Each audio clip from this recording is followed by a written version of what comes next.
Hello students, मैं solution में आपका स्वागत है। स्टूडेंट्स, आज हम क्लास 11 का जो फर्स्ट चैप्टर है उसे डिस्कस करेंगे, जिसका नाम है सेट। सेट मतलब होता है समुच्चय।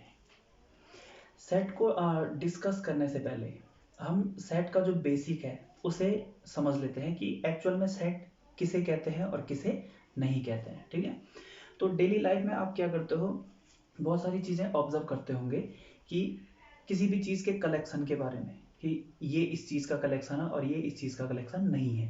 ठीक है, जैसे आपने देखा होगा कि क्रिकेट की एक टीम है, तो उसमें क्या होते हैं, वो क्या है, एक प्लेयर का है ना, कुछ 11 प्लेयर्स का क्या है, एक कलेक्शन है। ठीक है, ऐसे ही फुटबॉल की टीम भी होती है। फुटबॉल की टीम भी क्या है, 11 प्लेयर की क्या है, एक कलेक्शन है ना, 11 प्लेयर्स का एक कलेक्शन है। तो वो क्या है, एक वेल डिफाइंड कलेक्शन है। हम क्रिकेट के प्लेयर्स को और फुटबॉल के प्लेयर्स को कंबाइन नहीं कर सकते हैं। ठीक है, तो ये एक टाइप का क्या है, सेट है।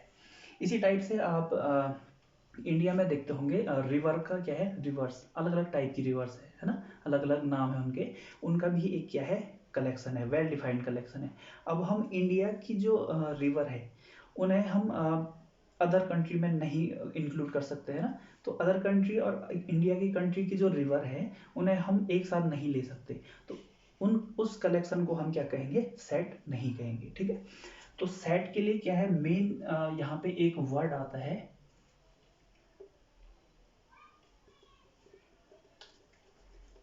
पर्टिकुलर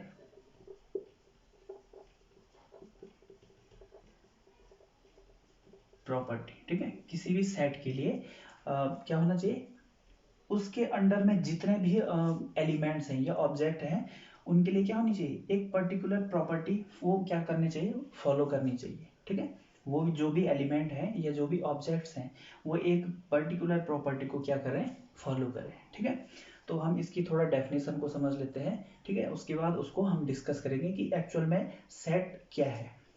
ठीक है,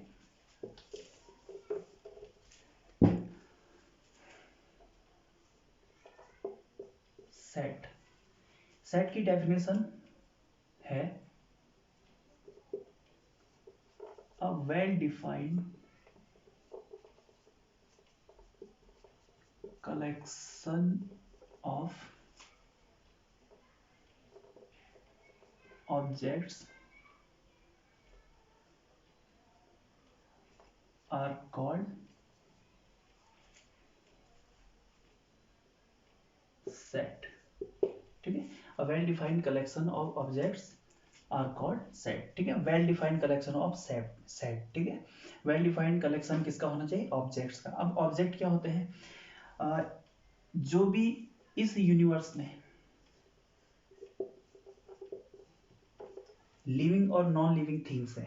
ठीक है, लिविंग और नॉन लिविंग थिंग्स है, वो क्या है, ऑब्जेक्ट्स है। Living and non living things. ठीक है, तो in this universe all the living and all non living things are called objects. ठीक है, तो जो भी हमारे इस यूनिवर्स में लिविंग और नॉन लिविंग थिंग्स हैं उन्हें हम क्या कहते हैं, ऑब्जेक्ट कहते हैं। अब वेल डिफाइंड कलेक्शन का मतलब क्या होता है, यहाँ पे दो वर्ड मेन है, एक तो है वेल डिफाइंड कलेक्शन और सेकेंड है हमारा ऑब्जेक्ट। ठीक है, तो ऑब्जेक्ट आपको आगे होगा समझ में कि ऑब्जेक्ट किसे कहते हैं, लिविंग और नॉन लिविंग थिंग्स को। ठीक है, वेल डिफाइंड कलेक्शन का मतलब, वेल डिफाइंड कलेक्शन मीन्स होता है द कलेक्शन ऑफ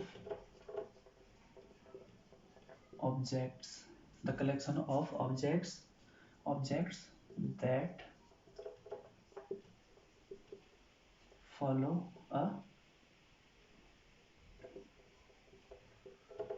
पर्टिकुलर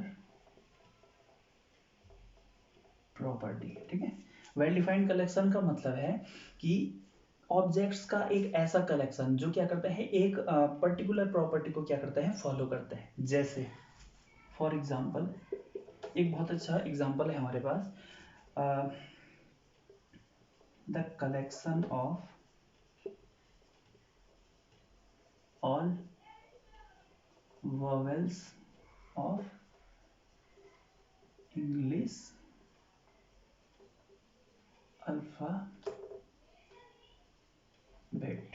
ठीक है, the collection of vowels of English alphabet, ठीक है। तो इसके अंडर में जो भी एलिमेंट आएंगे या मेंबर्स आते हैं उन्हें हम डिनोट करते हैं ए, ई, आई, ओ एंड यू से, ठीक है। तो ये क्या करते हैं, एक पर्टिकुलर प्रॉपर्टी को फॉलो करते हैं, ठीक है, इसलिए इनको नाम दिया गया है, एक स्पेशल नाम दिया गया है वोवेल्स, ठीक है। और इनके अलावा जो इंग्लिश अल्फाबेट होते हैं उन्हें हम कहते हैं वो कॉन्सोनेंट्स, ठीक है। तो ये डेफिनेशन आपको आ गई होगी समझ में, ठीक है। अब जो ऑब्जेक्ट है सेट के अंडर में, जो ऑब्जेक्ट्स आते हैं उन्हें हम क्या कहते हैं, तो यहां पे उसे जान लेते हैं कि ऑब्जेक्ट्स को आप क्या कहते हो। नोट करके भी लिख सकते हो आप। Each object of a set is called its element और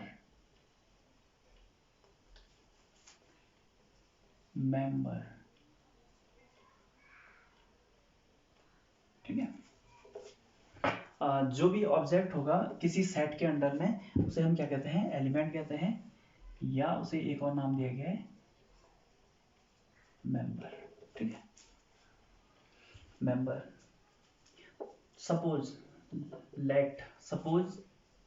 A is an object of a set A, ठीक है। सेट को डिनोट करने के लिए हम इंग्लिश अल्फाबेट के कैपिटल लेटर का यूज करते हैं, ठीक है। जैसे A B C D etcetera X Y Z, ठीक है। इसके अलावा कुछ भी इंग्लिश अल्फाबेट के जो कैपिटल लेटर हैं उनसे किसी सेट को डिनोट करते हैं, ठीक है। इफ अब हम एक एलिमेंट ले रहे हैं, ठीक है, जो भी ऑब्जेक्ट होंगे किसी सेट के अंडर में, किसी भी सेट के अंडर में जो ऑब्जेक्ट हैं उन्हें हम क्या कहते हैं, एलिमेंट कहते हैं या मेंबर कहते हैं, मेंबर कहते हैं। अब suppose let A is an object of A set A, then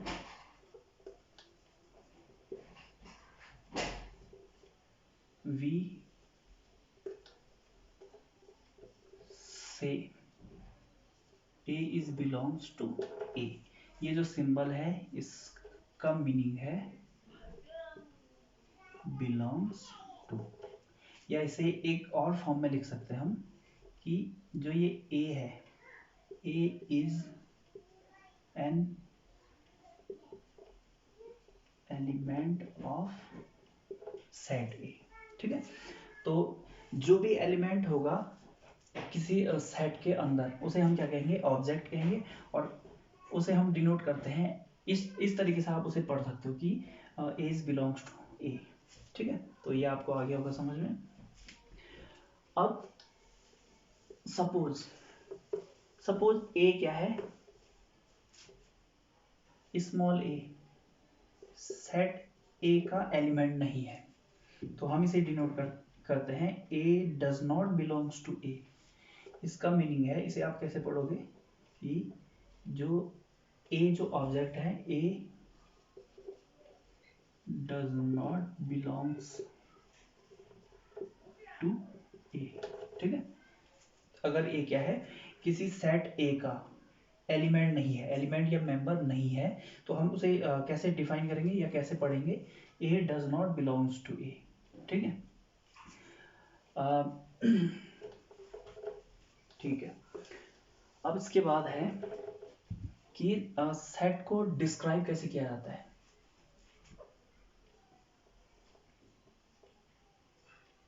sir denote के बारे में बताता हूँ मैं आपको।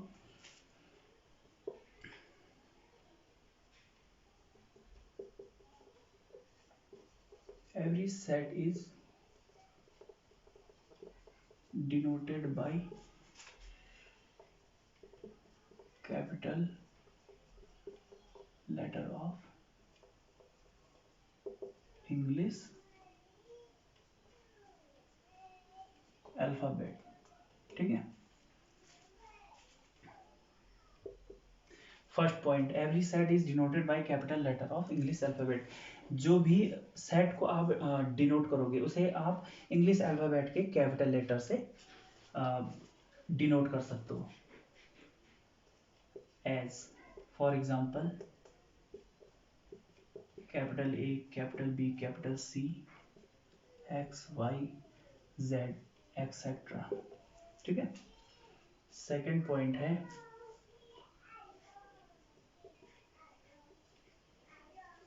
every object of a set is called its member या एलिमेंट। जो भी किसी सेट के अंदर जो भी ऑब्जेक्ट होते हैं उसे हम क्या कहते हैं, उस सेट का एलिमेंट कहते हैं। ठीक है, वो क्या होगा, उसका एलिमेंट कहलाएगा, मेंबर कहलाएगा। जैसे आपकी फैमिली है तो आपकी फैमिली में जितने भी मेंबर हैं वो क्या है, बिलोंग करते हैं आपकी फैमिली से, है ना। जैसे आपकी फैमिली में 4 मेंबर्स हैं तो वो जो मेंबर है वो कहाँ से बिलोंग करते हैं, आपकी फैमिली में। तो जितने भी लोग हैं आपकी फैमिली में वो एलिमेंट होगी। ठीक है, किसके, आपकी फैमिली है जो, वो एक क्या है, सेट है। अब इसमें जो मेंबर है A B C D, suppose आपकी फैमिली में क्या है, 4 मेंबर हैं, तो ये कहाँ बिलोंग कर रहे हैं, इस सेट के अंडर, इसमें आ रहे हैं ना। तो ये चारों किस में बिलोंग कर रहे हैं, एफ में बिलोंग कर रहे हैं। तो ये सारे एलिमेंट होके इस सेट के। ठीक है, तो ऐसे भी हम नॉर्मली समझ सकते हैं इसे। अब आप डिफाइन कैसे करते हो, डिफाइन करने के 2 मेथड हैं, या डिस्क्राइब करने के 2 मेथड हैं। सेट को डिस्क्राइब करने के 2 मेथड हैं। How to describe a set. ठीक है, सेट को डिस्क्राइब करने का कौन कौन से मेथड है, कैसे आप डिस्क्राइब करोगे सेट को। तो फर्स्ट जो मेथड है वो है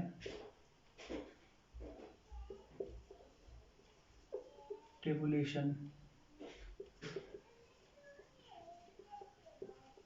मेथड, या इसका एक और नाम है रोस्टर मेथड। फर्स्ट मेथड है, ठीक है, कि आप कैसे डिस्क्राइब करते हो, कैसे मतलब डिनोट करते हो किसी सेट को। डिनोट भी नहीं कह सकते हो आप, कैसे मतलब बना सकते हो आप सेट को। ठीक है, डिस्क्राइब कैसे करते हो। तो फर्स्ट मेथड हमारा टेबुलेशन मेथड और रोस्टर मेथड। हिंदी में इसको कहा जाता है सारणी विधि, सारणीबद्ध विधि। ठीक है, तो इसमें क्या करते हो आप, in this method we list, in this method, इस मेथड में हम क्या करते हैं, लिस्टेड करते हैं। We list all the elements of a set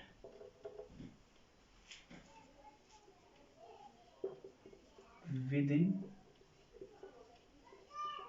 bracket and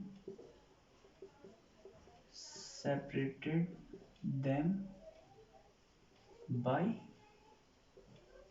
commas। ठीक है, इस मेथड में हम क्या करते हैं, किसी भी सेट के जो एलिमेंट होंगे, है ना, उसे हम क्या करते हैं, ब्रैकेट से सेपरेट करते हैं और उसके बाद कॉमा लगा के सेपरेट करते हैं और ब्रैकेट में उसे क्लोज करते हैं। ठीक है, जैसे सपोज एक सेट है ए इक्वल टू, सपोज एक सेट है A equal to the collection of all prime numbers less than 10। ये एक क्या है, collection of the collection of prime number less than 10, ये एक सेट है। ठीक है, इस सेट को आप टेबुलेशन मेथड या रोस्टर मेथड से कैसे डिफाइन करोगे? इसे लिखने का मेथड क्या है? इस मेथड में हम क्या करते हैं, मिडिल ब्रैकेट का यूज करते हैं और ईच जो भी हमारे क्या है एलिमेंट्स हैं उन्हें कॉमा से सेपरेट करोगे आप। तो कौन कौन से प्राइम नंबर होते हैं जो 10 से लेस हैं? सबसे पहला है 2, फिर है 3, फिर है 5, फिर है 7। ठीक है, तो ये सेट को डिस्क्राइब करने का एक फर्स्ट मेथड है। ठीक है, इसे कहते हैं हम टेबुलेशन मेथड और रोस्टर मेथड। हिंदी में इसे नाम दिया गया है सारणीबद्ध विधि। ठीक है, so for example second, first example, एक और एग्जांपल से समझ लेते हैं। द कलेक्शन ऑफ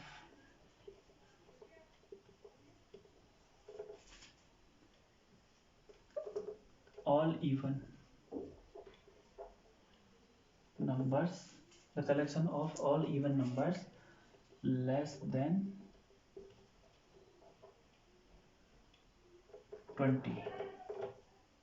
ठीक है, 20 से छोटे सम संख्याओं का एक समुच्चय। तो इसके अंडर में कौन कौन से एलिमेंट आएंगे?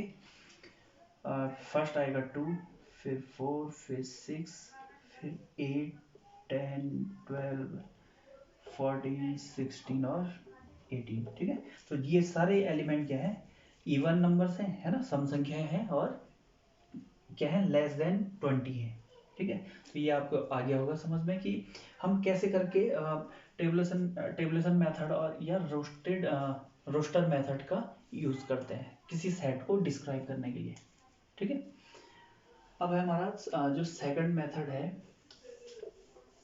सेकंड मेथड में हम क्या करते हैं, किसी प्रॉपर्टी के बेस पे।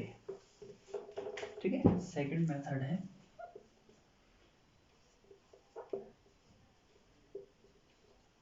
Set builder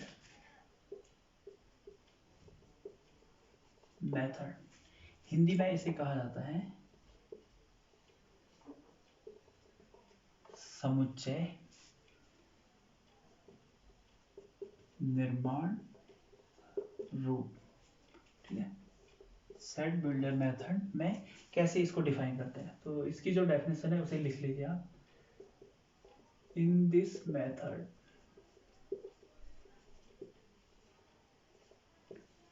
we list the property satisfied by all the in this method we list the property satisfied by the all the satisfied by all the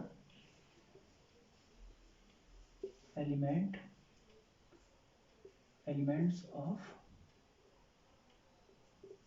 the set. ठीक है, इस मेथड में हम क्या क्या करते हैं, किसी सेट के अंडर में जो भी एलिमेंट है उसमें एक विशेष गुणधर्म का यूज करते हैं या उसे चेक करते हैं कि उसमें एक कौन सा विशेष गुण है। ठीक है, क्वालिटी है या प्रॉपर्टी है। तो सपोज फॉर एग्जांपल, दो तीन एग्जांपल से समझेंगे हम इसे। फॉर एग्जांपल एक सेट है A equal to the collection of all the collection of vowels in English alphabet। ठीक है, the collection of vowels in English alphabet. तो इसे अब आप सेट बिल्डर मेथड से कैसे लिखोगे? प्रॉपर्टी एक कॉमन प्रॉपर्टी है इसमें। ठीक है, इसे लिखने के लिए हम इस तरीके से लिखते हैं x such that x such that x। अब ये जो x है ये यहाँ पे कुछ भी वैल्यू को गेन कर सकते हैं ना, कुछ भी वैल्यू रख सकते हैं हम यहाँ पे x की। कौन कौन से वोवेल्स होते हैं? a AEIOU। अगर हम इसे टेबुलेशन मेथड की फॉर्म में लिखें या रोस्टर की फॉर्म में लिखें तो ये इसका फॉर्म ये होगा AEIOU। और अगर हम इसे सेट बिल्डर मेथड में लिखें तो इस तरीके से लिखोगे आप x such that x is a vowel of English alphabet। ठीक है, ऐसे करके डिनोट करते हैं इसे। For example, suppose second example एक और ले लेते हैं हम। The collection of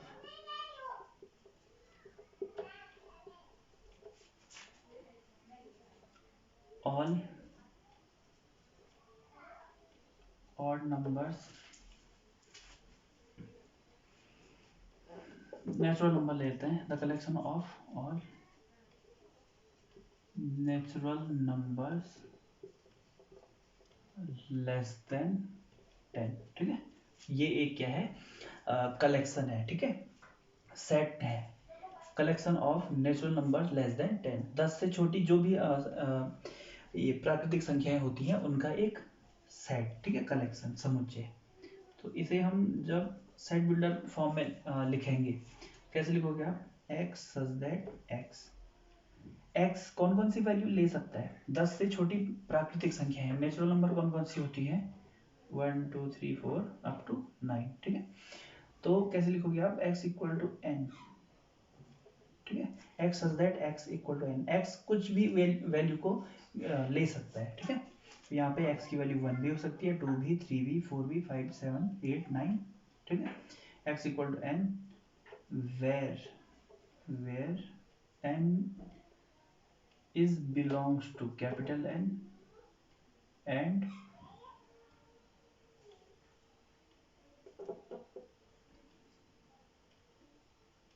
n is greater than equal to 1 and less than equal to 9। ठीक है, तो ये इसका क्या हो गया, सेट बिल्डर मेथड हो गया। तो हम इसे डिफाइन करने के लिए अब यहाँ पे एक प्रॉपर्टी है, कौन सी प्रॉपर्टी, कि n की जो भी वैल्यू हम यहाँ पे रखेंगे वो 1 से क्या होगी, इक्वल टू और ग्रेटर देन 9 के इक्वल और लेस देन। ठीक है, तो इसके अंडर में सारे नेचुरल नंबर कवर होंगे। तो ये इसका मेथड है। दो मेथड से हम क्या करते हैं, किसी सेट को डिस्क्राइब करते हैं। ठीक है, अब कुछ सेट का जो डेली लाइफ में यूज है उसे तो आप हम क्या करते हैं, डेली लाइफ में देखते हैं कि कौन कौन से कलेक्शन है। ठीक है, किसी भी चीज का कलेक्शन, ऑब्जेक्ट का, लिविंग और नॉन लिविंग थिंग्स का। लेकिन मैथमेटिक्स में भी क्या है, सेट का यूज होता है कैलकुलेशन वगैरह के लिए, है ना। तो इसे हमें नाम दिए गए हैं अलग अलग सेट के। एन से क्या डिनोट किया जाता है, द कलेक्शन ऑफ, एन किसको डिनोट करता है, the collection of all natural number. इसे आप नोट कर लीजिए, ये आपके 11th और 12th दोनों क्लासेस में काम आएगा। ठीक है, एन इक्वल टू है the collection of all natural numbers. फिर आता है आर, आर मीन्स होता है the collection of all real numbers. ठीक है, क्यू, क्यू मीन्स होता है the collection of all rational number. Q means quotient. ठीक है, the collection of all rational number. Q plus भी आता है कभी कभी। तो क्यू प्लस किसको डिनोट करता है, किस चीज के सेट को डिनोट करता है, the collection of all positive rational number. जहां पे भी प्लस आएगा तो उसका मतलब क्या है कि वो पॉजिटिव नंबर्स को डिनोट करता है। और क्यू मीन्स होता है quotient, quotient mean real rational number. ठीक है, अब है यहाँ पे एक और कैपिटल लेटर है जेड। Z मीन्स होता है the collection of all integers.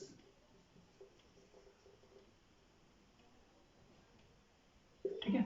अब आप कह रहे हो कि इंटीजर को आई से क्यों नहीं डिनोट करते हैं? आई से भी कर सकते हैं, लेकिन जेड से क्यों डिनोट करते हैं? जेड एक जेड कहाँ से निकला है? एक जर्मन वर्ड है जहलेन। ठीक है, जहलेन। तो जहलेन जो एक जर्मन वर्ड है, इसी का जो इनिशियल फॉर्म है जेड, इसे इंटीजर से डिनोट करते हैं। ठीक है, तो integer, all the collection of integers को डिनोट करने के लिए हम जेड का यूज करते हैं। ये क्या है? जर्मन वर्ड है। ठीक है, जेड प्लस का मतलब हो गया the collection of all positive integer. ठीक है, तो ये क्या है? मैथमेटिक्स में कुछ कैपिटल लेटर हैं इंग्लिश अल्फ़ाबेट के, तो ये हम किसी भी नंबर को डिनोट करने के लिए अलग अलग इंग्लिश अल्फ़ाबेट है। एन मतलब होता है the collection of all natural numbers, R means the collection of all real numbers. ठीक है, Q means the collection of all rational number, क्यूसेंट। क्यू प्लस का मतलब पॉजिटिव रेशनल नंबर। जेड मतलब होता है क्या? The collection of all integers. Z plus means the collection of all positive integers. ठीक है, तो अब इससे रिलेटेड एक्सरसाइज है आपके पास, उसे हम करेंगे नेक्स्ट वीडियो में। Thank you.